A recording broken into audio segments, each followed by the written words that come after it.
एक मजबूत जंगली बगुला मछलियों से भरी नदी के किनारे भूख से मर गया। कुछ महीने पहले एक बूढ़ा मछुआरा रोज मछली पकड़ने के बाद बचा हुआ मांस और अंतड़ियां उसी चट्टान पर फेंक देता था।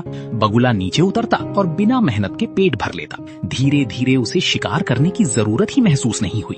अब वो नदी में घंटों शिकार करने के बजाय हर सुबह उसी चट्टान पर बैठकर मछुआरे का इंतजार करने लगा। समय बीतता गया।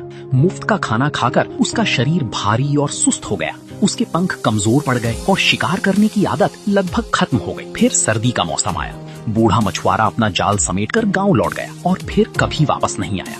भूख से तड़पता बगुला पानी में खड़ा अपने पैरों के पास तैरती मछलियों को देखता रहा, लेकिन उसने शिकार करने की कोशिश तक नहीं की।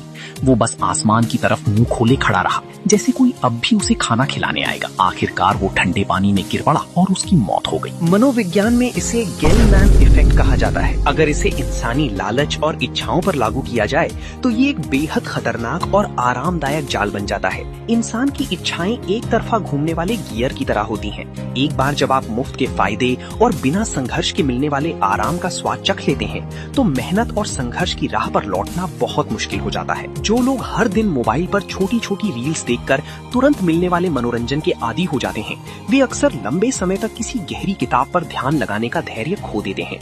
और जो लोग हमेशा दूसरों के सहारे जीने के आदी हो जाते हैं, वे अपने दम पर खड़ी होकर दुनिया से लड़ने का साहस खो देते हैं। याद रखिए, मुफ्त का आराम वरदान नहीं, बल्कि एक छिपा हुआ जाल भी हो सकता है।